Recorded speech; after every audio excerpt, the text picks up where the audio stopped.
ஆகாசவாணி.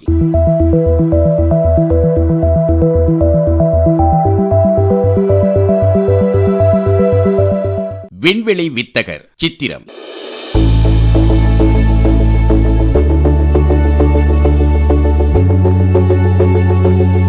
எழுதியவர் ஆர். தர்மலிங்கம்.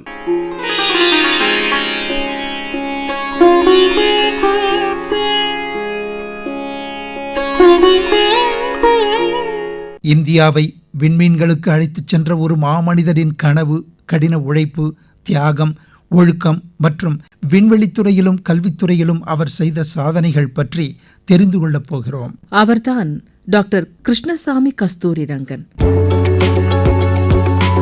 அவர் இஸ்ரோவை வழிநடத்துவதற்கு முன், இந்தியாவின் கல்விக் கொள்கையை வடிவமைப்பதற்கு முன், உலகளாவிய புகழ் பெறுவதற்கும் முன், அவர் ஆர்வமுள்ள மனதும் கனவுகளால் நிறைந்த இதயமும் கொண்ட ஒரு சிறுவனாக இருந்தார். இன்று நாம் அவரது ஆரம்ப கல்வி மற்றும் இந்தியாவின் மிகச்சிறந்த விஞ்ஞானிகளில் ஒருவரை உருவாக்கிய அவரது அடித்தளத்தை சற்று ஆராய்வோம். இந்த ஆய்வுக்காக நாம் 1940களின் கேரளத்திற்கு ஒரு பயணம் செல்ல இருக்கிறோம்.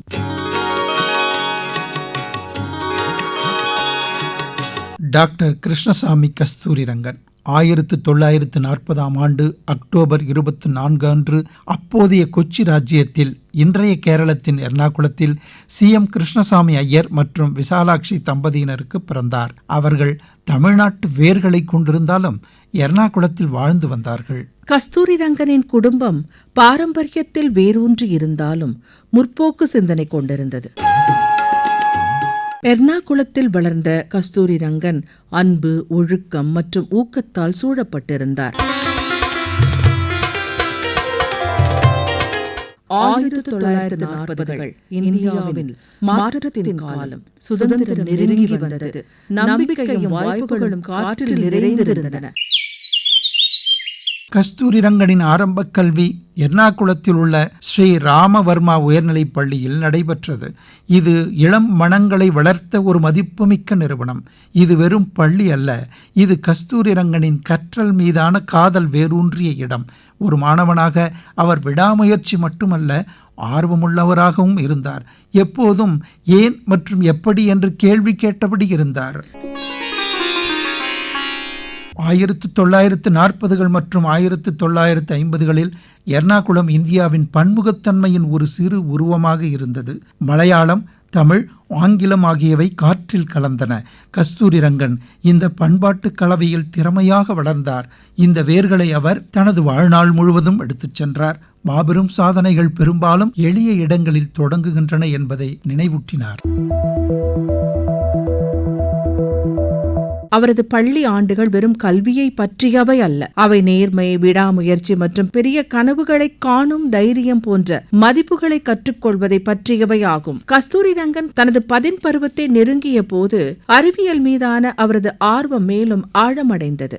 விண்மீன்கள் மற்றும் அறியப்படாத பரந்த பிரபஞ்சத்தின் மர்மங்கள் அவரை கவர்ந்தன. அவரது பெற்றோர் அவரது திறனை உணர்ந்து எர்ணாகுளத்தின் பழக்கமான வசதிகளை விட்டு வெளியேற வேண்டும் என்றாலும் உயர்கல்வியை தொடர அவரை ஊக்குவித்தனர். எனவே 1950களின் பிற்பகுதியில் கஸ்தூரிரங்கன் ஒரு தைரியமான முடிவை எடுத்தார். தனது கல்வி லட்சியங்களை தொடர கனவுகளும் சவால்களும் நிறைந்த ஒரு நகரமான மும்பைக்கு சென்றார். மும்பையில் அவர் மும்பை பல்கலைக்கழகத்துடன் இணைந்த ராம்நாராயண் ரூயா கல்லூரியில் சேர்ந்தார். ஒரு சிறிய ஊரில் இருந்து வந்த இளைஞன் மும்பையின் பரபரப்பான வாழ்க்கையோடு ஒன்றிப்போவது என்பது அவ்வளவு சாதாரண விஷயம் அல்ல. இன்னல்கள் ஒரு பக்கம் இருந்தாலும் 1961ஆம் ஆண்டு அவர் இயற்பியலில் இளங்கலை பட்டம் பெற்றார். அதோடு நிறுத்தவில்லை. அறிவின் மீதான அவரது பசி அதே பல்கலைக்கழகத்தில் எலக்ட்ரானிக்ஸ் சிறப்பு துறையில் முதுகலை பட்டத்தை தொடர வழிவகுத்தது. 1963ஆம் ஆண்டு அவர் தனது முதுகலை பட்டத்தை முடித்தார். இயற்பியல் உலகை ஆளும் கொள்கைகளை மேலும் ஆழமாக புரிந்து கொண்டார். மும்பை கஸ்தூரிரங்கனுக்கு ஒரு சவாலாக இருந்தது. இது அவரது உறுதித்தன்மையை சோதித்து அவரது எல்லைகளை விரிவாக்கி முன்னிருந்த சவால்களுக்கு அவரை தயார்படுத்தியது. கஸ்தூரிரங்கனின் கல்வி பயணம் அகமதாபாத்தில் உள்ள PRL என்று அழைக்கப்படும் பௌதீக ஆராய்ச்சி ஆய்வகத்தில் உச்சத்தை அடைந்தது. அங்கு அவர் பரிசோதனை, உயர் ஆற்றல், வானியலில் முனைவர் பட்டம் பெற்றார். இது அவரது வாழ்க்கையில் ஒரு முக்கியமான தருணம். இதற்கு காரணம் இதுதான். PRLல் அவர் இந்திய விண்வெளி திட்டத்தின் தந்தையாக பரவலாக கருதப்படும் டாக்டர் விக்ரம் சாராபாயின் கீழ் பணியாற்றினார். ஒரு தேசத்தை உயர்த்துவதற்கு விண்வெளியை ஒரு கருவியாக கண்ட ஒரு தொலைநோக்கு பார்வையாளரால் வழிகாட்டப்படுவதன் உற்சாகத்தை கற்பனை செய்ய முடியுமா என்ன? சாராபாயின் கருத்துக்கள் கஸ்தூரிரங்கனுக்குள் ஆழமாகச் சென்றது. அது அவரது தொழில் மற்றும் தத்துவத்தை வடிவமைத்தது. PRLல் கஸ்தூரிரங்கன் கருந்துளைகள் மற்றும் நியூட்ரான் நட்சத்திரங்கள் போன்ற பிரபஞ்சத்தின் மிக தீவிர நிகழ்வுகளை ஆராயும் உயர் ஆற்றல் வானியல் மற்றும் காஸ்மிக் எக்ஸ்கதிர் மூலங்களின் உலகில் மூழ்கினார். அவர் பல ஆண்டுகளாக பரிசோதனைகளை வடிவமைத்து தரவுகளை பகுப்பாய்வு செய்து பிரபஞ்சத்தை பற்றி இதுவரை அறியப்பட்டவற்றின் எல்லைகளை தாண்டி சென்றார். 1971ஆம் ஆண்டு அவர் தனது முனைவர் பட்டத்தை பெற்றார். இது இந்தியாவின் மிக பிரகாசமான இளம் விஞ்ஞானிகளில் ஒருவராக அவரை அடையாளப்படுத்திய ஒரு மைல்கல். சாராபாயின் வழிகாட்டுதல் அவருக்குள் நிறைய மாற்றத்தை ஏற்படுத்தியது.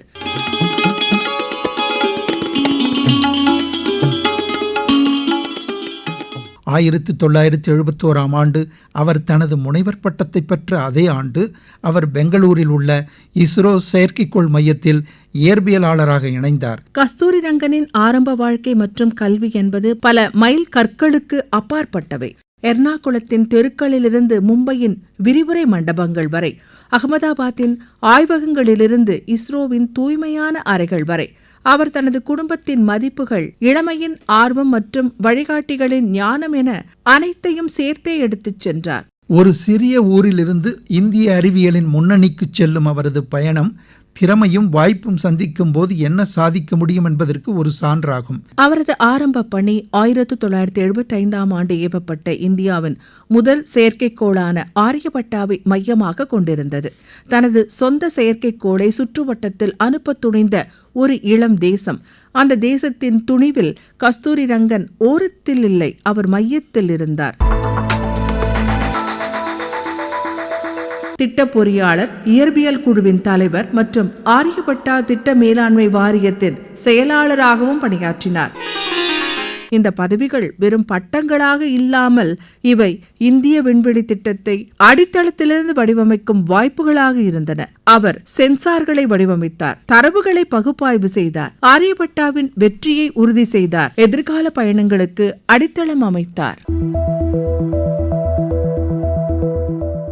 அவர் 1979 மற்றும் 1981ஆம் ஆண்டுகளில் ஏவப்பட்ட பாஸ்கரா 1 மற்றும் பாஸ்கரா 2 என்ற இந்தியாவின் பரிசோதனை புவி கண்காணிப்பு செயற்கைக்கோள்களின் திட்ட இயக்குநராக நியமிக்கப்பட்டார்.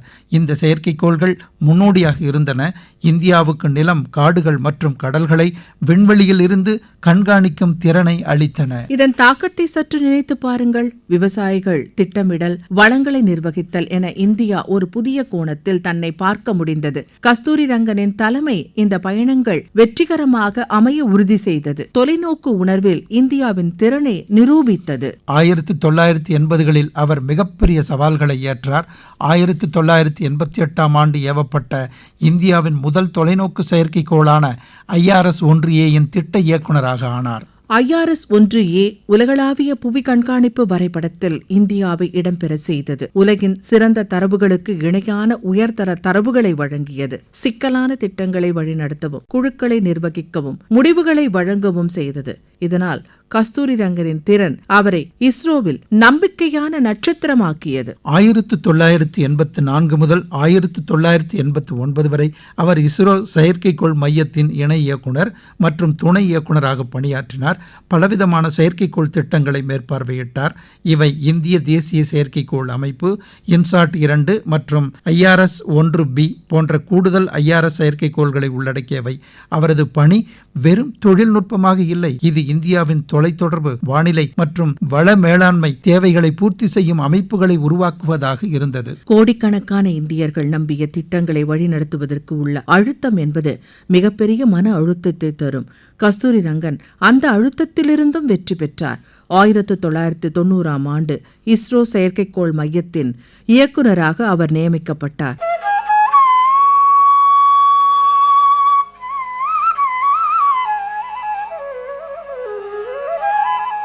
இப்போது அவர் திட்டங்களை வழிநடத்துவது மட்டுமல்ல, இந்தியாவின் செயற்கைக்கோள் தொழில்நுட்பத்தின் எதிர்காலத்தையும் வடிவமைத்தார். அவரது கண்காணிப்பில் இஸ்ரோ, இன்சாட்-2, IRS-1B மற்றும் அறிவியல் செயற்கைக்கோள்கள் உட்பட அடுத்த தலைமுறை விண்கலங்களை உருவாக்கியது. கஸ்தூரி ரங்கனின் தலைமை பொறியியலுக்கு அப்பாற்பட்டது. இது குழுக்களை உத்வேகப்படுத்துவது, புதுமையை வளர்ப்பது மற்றும் உலகளாவிய விண்வெளி சக்திகளுடன் இந்தியாவை போட்டியிட வைப்பது பற்றியது. இயக்குநராக அவரது பதவிக்காலம் மிகப்பெரிய செயல்பாடுகளுக்கு மேடையை அமைத்தது. 1994ஆம் ஆண்டு கஸ்தூரி ரங்கன் தனது தொழிலின் உச்சத்தை எட்டினார். அவர் இஸ்ரோவின் தலைவராக, விண்வெளி ஆணையத்தின் தலைவராக மற்றும் விண்வெளித்துறையின் செயலாளராக நியமிக்கப்பட்டார். ஆகஸ்ட் 27, 2003 வரை 9 ஆண்டுகளுக்கு அவர் இஸ்ரோவை வழிநடத்தினார். இது இந்தியாவின் இடத்தை உலகில் மறுவரையறை செய்தது. இந்தியாவின் செயற்கைக்கோள்கள், ராக்கெட்டுகள் அல்லது நிலவு பயணங்களில் நீங்கள் எப்போதாவது ஆச்சரியப்பட்டிருந்தால் கஸ்தூரி ரங்கனின் தொலைநோக்குக்கு நீங்கள் நன்றி செலுத்த வேண்டும். கஸ்தூரி ரங்கன் இப்போது இந்தியாவின் நம்பகமான போலார் செயற்கைக்கோள் ஏவுவாகனம் PSLV செயல்படுத்துவதை மேற்பார்வையிட்டார். 2001ஆம் ஆண்டு புவிநிலை சுற்றுவட்டத்தில் கனமான செயற்கைக்கோள்களை வைக்க வடிவமைக்கப்பட்ட ஜியோசின்குரனஸ் செயற்கைக்கோள் ஏவுவாகனம், அதாவது GSLV-யின் முதல் வெற்றிகரமான சோதனையை அவர் வழிநடத்தினார். அவர் GSLV Mk3-இன் அடித்தளத்தையும் அமைத்தார். அதன் உள்ளமைவு ஆய்வுகளை முடித்தார். இன்று GSLV Mk3 இந்தியாவின் கனமான செயற்கைக்கோளை சுமந்து செல்கிறது. கஸ்தூரி ரங்கனின் முன்னோக்கு பார்வைதான் இதை சாத்தியமாக்கியது. இந்த ராக்கெட்டுகள் வெறும் இயந்திரங்கள் அல்ல, அவை இந்தியாவின் விண்வெளி சுதந்திரத்திற்கு வழிவகுத்தன. கஸ்தூரி ரங்கன் உலகளாவிய செயற்கைக்கோள்களின் வளர்ச்சியை முன்னெடுத்தார். 1990களின் நடுப்பகுதியில் ஏவப்பட்ட IRS-1C மற்றும் IRS-1D அவற்றின் காலத்தில் சிறந்த தொலைநோக்கு செயற்கைக்கோள்களாக இருந்தன. இந்தியாவின் காடுகள், பயிர்கள் மற்றும் கடல்களை பற்றிய முன்னோடியில்லாத தரவுகளை வழங்கின. அவர் IRS-P3 மற்றும் IRS-P4 OceanSat-1 என்று அழைக்கப்படும் கடல் கண்காணிப்பு செயற்கைக்கோள்களையும் தொலைத்தொடர்பு மற்றும் வானிலைக்காக 2ஆம் மற்றும் 3ஆம் தலைமுறை இன்சாட் செயற்கைக்கோள்களையும் ஏவினார். 2002ஆம் ஆண்டு இஸ்ரோ இந்தியாவின் முதல் பிரத்யேக வானிலை செயற்கைக்கோளான மெட்சாட்டை ஏவியது. பின்னர் அது கல்பனா 1 என்று பெயர் மாற்றப்பட்டது. இந்த செயற்கைக்கோள்கள் வெறும் தொழில்நுட்ப அதிசயங்கள் அல்ல, அவை விவசாயிகளுக்கு பயிர் முன்னறிவிப்பு, மீனவர்களுக்கு கடல் முறைகளை கண்காணிக்க மற்றும் மில்லியன் கணக்கான செல்போன் மற்றும் இன்டர்நெட் இணைப்புகளை வழங்க உதவின.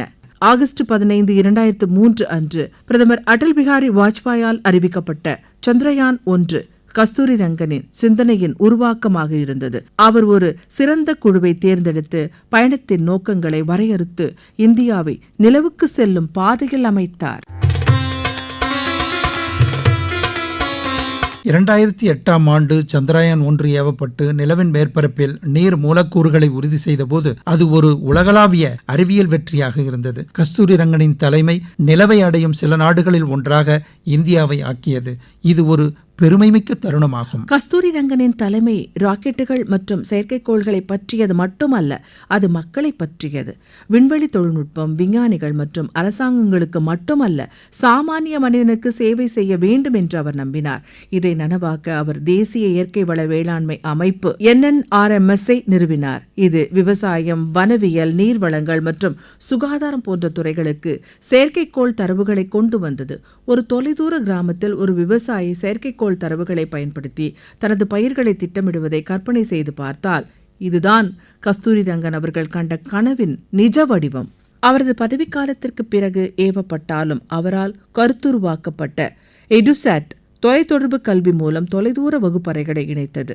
இன்சாட் மற்றும் ஜிசாட் செயற்கைக்கோள்கள் டெலிமெடிசன் மூலம் கிராமப்புற இந்தியாவுக்கு சுகாதாரத்தை கொண்டு வந்தன. ரிசோசாட், மெட்சாட் மற்றும் ஆஸ்ட்ரோசாட் இவை அனைத்தும் விண்வெளியை மனித மேம்பாட்டிற்கு ஒரு கருவியாக்க வேண்டும் என்ற அவரது தொலைநோக்கிலிருந்து பிறந்தவை. கஸ்தூரி ரங்கனின் தலைமை பொறுப்பு வணிகத்துறைக்கும் நீட்டிக்கப்பட்டது. 1999ஆம் ஆண்டு அவர் இன்சாட் 2E செயற்கைக்கோளின் 10 டிரான்ஸ்பாண்டர்களை இன்டெல்சாட்டுக்கு $10 மில்லியன் குத்தகைக்கு விடுவதன் மூலம் இஸ்ரோவை உலகளாவிய மேடைக்கு அழைத்துச் சென்றார். இது வெறும் வணிக ஒப்பந்தம் மட்டுமல்ல, இது இந்தியாவின் விண்வெளி திட்டம் உலகின் சிறந்தவற்றுடன் போட்டியிட முடியும் என்று தைரியமாக அறிவித்தது. ஒரு விஞ்ஞானியாக கஸ்தூரிரங்கன் ஆராய்ச்சி மீதான ஆர்வத்தை ஒருபோதும் இழக்கவில்லை. அவர் உயராற்றல், எக்ஸ் கதிர் மற்றும் காமா கதிர் வானியலில் 240க்கும் மேற்பட்ட ஆய்வுக் கட்டுரைகளை வெளியிட்டார். காஸ்மிக் எக்ஸ் கதிர் மூலங்களை பற்றிய உலகளாவிய அறிவுக்கு பங்களித்தார். இஸ்ரோவின் பயணங்களுக்கு சென்சார்கள் மற்றும் தொலைநோக்கி அமைப்புகளை வடிவமைத்தார். இவை பலூன்கள், ராக்கெட்டுகள் மற்றும் செயற்கைக்கோள்களில் பயன்படுத்தப்பட்டன. இஸ்ரோவை உலகளாவிய உயரங்களுக்கு வழிநடத்திய பிறகு அவர் தனது புத்திசாலித்தனத்தை கல்வி, பாதுகாப்பு மற்றும் தேச கட்டமைப்புக்கு திருப்பினார். 2003ஆம் ஆண்டு இஸ்ரோவிலிருந்து, அதாவது 9 ஆண்டுகளாக மாற்றத்தை ஏற்படுத்திய தலைவராக இருந்து ஓய்வு பெற்ற போது அவர் ஒரு அமைதியான வாழ்க்கையை தேர்ந்தெடுத்திருக்கலாம். ஆனால் அது அவரது வழி இல்லை. மாறாக அவர் இந்தியாவின் கல்வி அமைப்பை மறுவடிவமைத்து இளைஞர்களை மேம்படுத்துவதற்கு ஒரு புதிய பயணத்தை தொடங்கினார். அவர் தேசிய கல்விக் கொள்கை NEP 2020 உருவாக்கிய குழுவை தலைமை ஏற்றது இந்தியாவில் ஒரு மைல்கல். தேசிய கல்விக் கொள்கை கல்வியை முழுமையான, உள்ளடக்கமான மற்றும் எதிர்காலத்திற்கு தயாராக உள்ளதாக மாற்றுவதற்கு ஒரு தொலைநோக்கு பார்வை கொண்டதாகும். இது இந்திய குழந்தைகள் மிகச்சிறப்பான முறையில் கல்வி கற்க வழிவகுத்தது. மேலும் இது விமர்சன சிந்தனை, படைப்பாற்றல் மற்றும் சமத்துவத்தை வலியுறுத்தியது. நகரப் பள்ளிகள் முதல் தொலைதூர கிராமங்கள் வரை கோடிக்கணக்கான மாணவர்களின் வாழ்க்கையை தொடும் ஒரு கொள்கையை உருவாக்குவது என்பது ஒரு சவாலான பணிதான். செப்டம்பர் 2021 இந்தியா முழுவதும் பாடப்புத்தகங்கள், பாடத்திட்டங்கள் மற்றும் கற்பித்தல் முறைகளுக்கான ஒரு முன்மாதிரியாக இருக்கும் தேசிய பாடத்திட்ட கட்டமைப்பை உருவாக்க 12 உறுப்பினர்கள் கொண்ட ஒரு வழிகாட்டு குழுவின் தலைவராக கஸ்தூரிரங்கன் நியமிக்கப்பட்டார். எதிர்காலத்தில் தேசிய கல்விக் கொள்கையால் பயனடையும் ஒவ்வொரு மாணவரும், அதன் வழிகாட்டுதல்களை பயன்படுத்தும் ஒவ்வொரு ஆசிரியரும் கஸ்தூரிரங்கனின் அர்ப்பணிப்பின் சான்றுகளாக திகழ்வார்கள். இஸ்ரோவில் அவரது பணி தேசத்திற்காக இருந்தது, ஆனால் NEPயில் அவரது பணி அதன் ஆன்மாவிற்காக இருந்தது என்று அவரே ஒருமுறை கூறியிருக்கிறார். கஸ்தூரிரங்கனின் இஸ்ரோவுக்கு பிந்தைய பங்களிப்புகள் கல்வியுடன் மட்டுமல்ல. 2013ஆம் ஆண்டு அவர் மற்றொரு சிக்கலான சவாலை ஏற்றார். 6 இந்திய மாநிலங்களை உள்ளடக்கிய ஒரு உயிர் பன்முகத்தன்மை மையமான மேற்கு தொடர்ச்சி மலைகள் பற்றிய குழுவிற்கு தலைமையேற்றார். இந்த குழு மேற்கு தொடர்ச்சி மலைகளின் 59,940 சதுர கிலோமீட்டர்களை சுற்றுச்சூழல் ரீதியாக உணர்திறன் கொண்டவையாக அடையாளப்படுத்தியது. சுரங்கம், கட்டுமானம் மற்றும் மாசுபடுத்தும் தொழில்களுக்கு ஒழுங்குமுறைகளை முன்மொழிந்தது. இது சுற்றுச்சூழல் அமைப்பை பாதுகாக்க பெரும் உதவியை செய்தது. கஸ்தூரிரங்கனின் தலைமை மற்றும் பரிந்துரைகள் சுற்றுச்சூழல் மற்றும் மனித தேவைகளுக்கு உணர்திறன் கொண்டதாக உள்ளது என பலராலும் பாராட்டப்பட்டது. கஸ்தூரிரங்கனின் கருத்துக்கள் தேசிய கொள்கையின் உயர்ந்த மட்டங்களுக்கும் நீட்டிக்கப்பட்டது. இந்தியாவின் முன்னாள் திட்டமிடல் ஆணையத்தின் உறுப்பினராக அவர் அறிவியல், தொழில்நுட்பம் மற்றும் மேம்பாட்டு ஆலோசனைகளை வழங்கி இந்தியாவின் வளர்ச்சி பாதையை வடிவமைக்க உதவினார். 2003ஆம் ஆண்டு முதல் 2009 வரை ராஜ்யசபையில் நியமிக்கப்பட்ட உறுப்பினராக அவர் பணியாற்றினார். சட்டரீதியான விவாதங்களுக்கு தனது அறிவியல் நிபுணத்துவத்தை கொண்டு வந்தார். ராஜ்யசபையில் அவர் அறிவியல், கல்வி மற்றும் சமூக முன்னேற்றத்தை இணைக்கும் கொள்கைகளுக்கு வாதிட்டார். அரசியல் எல்லைகளுக்கு அப்பால் மரியாதையை பெற்றார். கர்நாடக அறிவு ஆணையத்தின் தலைவராகவும் கஸ்தூரிரங்கன் பதவி வகித்தார். கர்நாடக மாநிலத்திற்கு கல்வி மற்றும் அறிவு கொள்கைகளை வடிவமைப்பதில் அவர் முக்கிய பங்காற்றினார். புதுமை மற்றும் கற்றல் கலாச்சாரத்தை வளர்த்தார். சிக்கலான யோசனைகளை செயல்படுத்தக்கூடிய கொள்கைகளாக மொழிபெயர்க்கும் அவரது திறன் அவரை ஆளுமையில் நம்பகமான நபராக ஆக்கியது. 2004ஆம் ஆண்டு முதல் 2009 வரை பெங்களூரில் உள்ள தேசிய மேம்பட்ட ஆய்வு நிறுவனத்தின் இயக்குநராக பணியாற்றினார். பலதுறை ஆராய்ச்சியை வளர்த்தார். அவர் ஜவஹர்லால் நேரு பல்கலைக்கழகம், மத்திய ராஜஸ்தான் பல்கலைக்கழகம் மற்றும் NIT பல்கலைக்கழகத்தின் வேந்தராக இருந்தார். அவர் IUCAA எனப்படும் வானியல் மற்றும் வானியற்பியல் இடை பல்கலைக்கழக மையம் மற்றும் பெங்களூரில் உள்ள பொது விவகார மையம் போன்ற மதிப்புமிக்க நிறுவனங்களை தலைமையேற்றார். மேலும் எண்ணற்ற அறிஞர்கள் மற்றும் ஆராய்ச்சியாளர்களுக்கு வழிகாட்டினார். அவரது கல்வி தலைமை பட்டங்களை பற்றியது மட்டுமல்ல, அது அடுத்த தலைமுறையை தைரியமாக சிந்திக்க வைக்கவும் புத்திசாலித்தனமாக செயல்படவும் உத்வேகப்படுத்துவதாக அமைந்தது.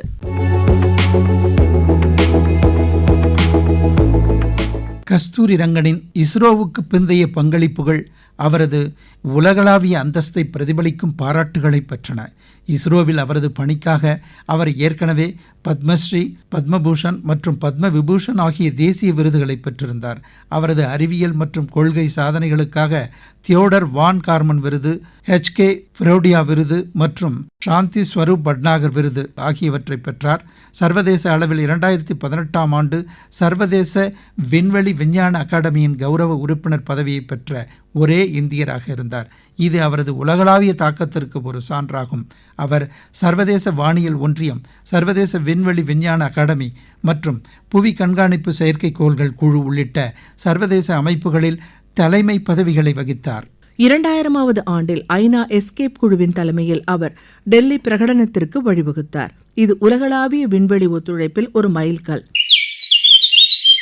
2001ஆம் ஆண்டு முதல் 2003 வரை இந்திய அறிவியல் அகாடமி,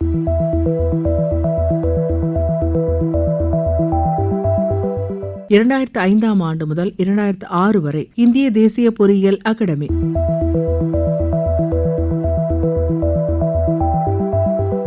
மற்றும் 2002ஆம் ஆண்டு முதல் 2003 வரை இந்திய அறிவியல் காங்கிரஸ் ஆகியவற்றின் தலைவராக இருந்து இந்தியாவின் அறிவியல் சமூகத்தை வடிவமைத்தார்.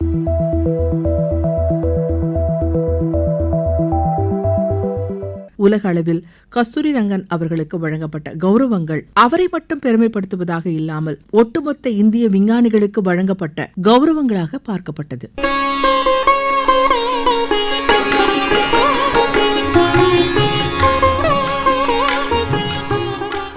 அவர் பணியாற்றிய அனைத்து மையங்களிலும் கஸ்தூரி ரங்கன் பணிவு மற்றும் சேவையின் மனிதராகவே பார்க்கப்பட்டார். டாக்டர் விக்ரம் சாராபாயின் சமூகத்திற்கு அறிவியல் என்ற தொலைநோக்கு பார்வை கஸ்தூரி ரங்கனின் வாழ்க்கையை கடைசி வரை வழிநடத்தியது. 2021ஆம் ஆண்டு தனது புத்தகமான space and beyond professional voyage of K. Kasturi ரங்கனில் அவர் தனது 5 தசாப்த கால தொழிலை விவரித்தார். அந்த புத்தகத்தை இந்திய இளைஞர்களுக்கு அர்ப்பணித்ததோடு அந்த புத்தகத்தின் மூலம் வர இருந்த ராயல்ட்டிகளை மறுத்தார். அவர் அந்த புத்தகத்தில் சாதாரண இடத்திலிருந்து ஒரு இந்தியர் விருப்பமும் வழியும் இருந்தால் எந்த உயரத்தையும் எட்ட முடியும் என்பதை காட்ட இது என் நாட்டு மக்களுக்கான புத்தகம் என்றார். இதுதான் கஸ்தூரி ரங்கன். அவர் உதாரணமானவர், உறுதியாக இருப்பவர், தனது தேசத்திற்கு தன்னையே அர்ப்பணித்தவர். கஸ்தூரி ரங்கன் இறுதி ஆண்டுகளில் உடல்நலக் குறைபாடுகளால் பாதிக்கப்பட்டார். ஜூலை 2023இல் இலங்கையில் அவருக்கு மாரடைப்பு ஏற்பட்டு டாக்டர் தேவி ஷெட்டியின் கீழ் சிகிச்சைக்காக பெங்களூருக்கு விமானம் மூலம் கொண்டு செல்லப்பட்டார். கவனிப்பு இருந்தபோதிலும் வயது தொடர்பான சிக்கல்களால் அவரது உடல்நலம் மோசமடைந்தது. ஏப்ரல் 25, 2025 அன்று பெங்களூரில் உள்ள அவரது வீட்டில் 84 வயதில் காலமானார்.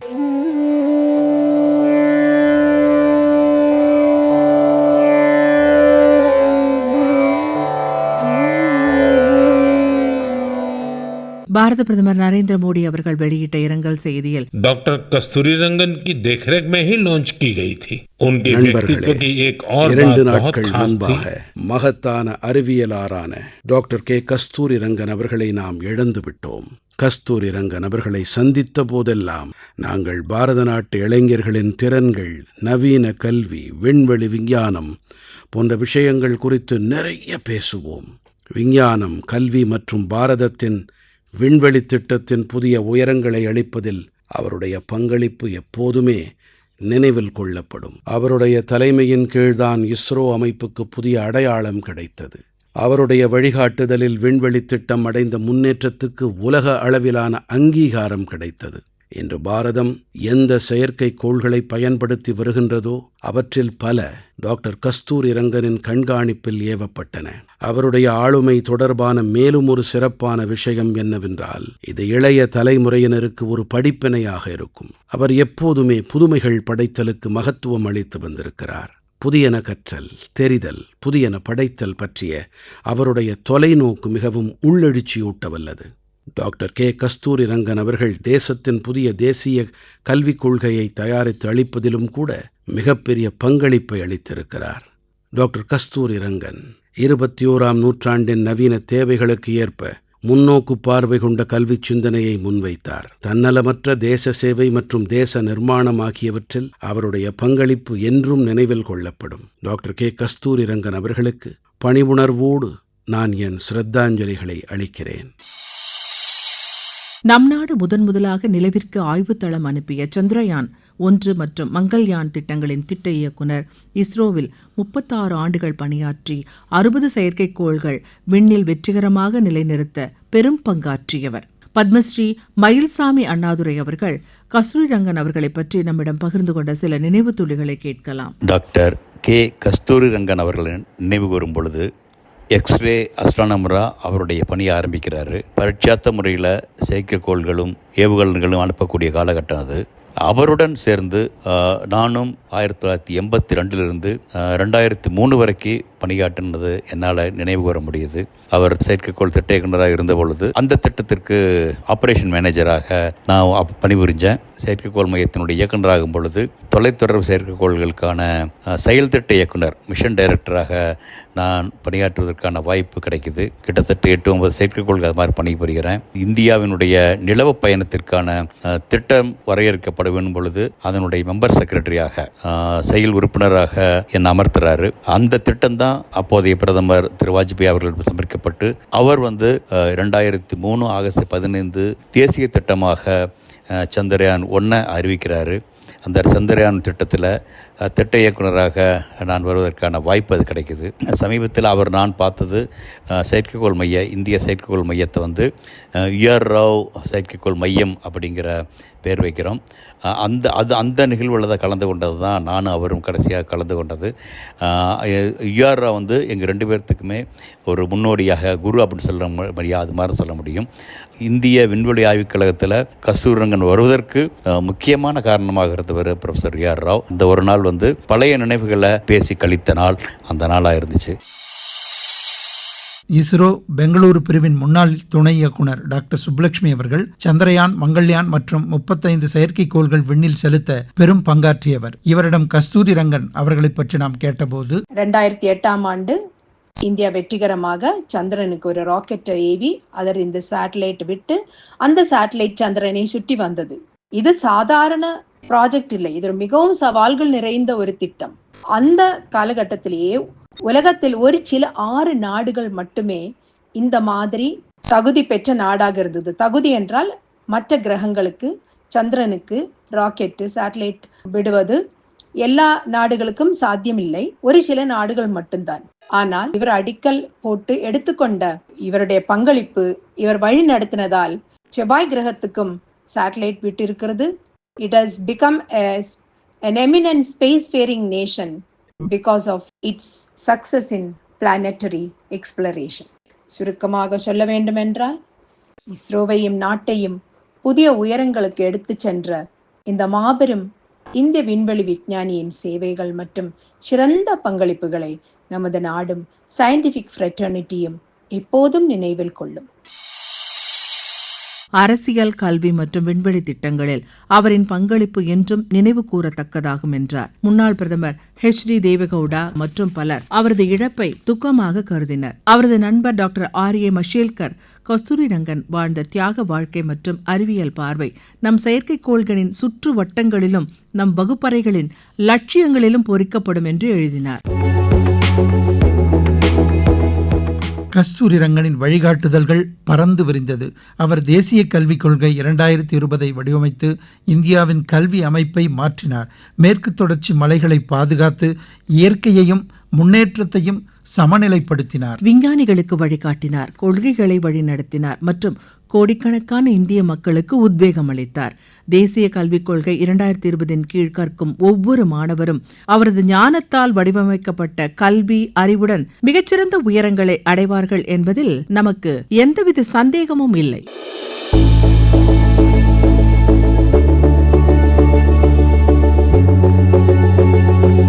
இதுவரை விண்வெளி வித்தகர் சித்திரம் கேட்டீர்கள்.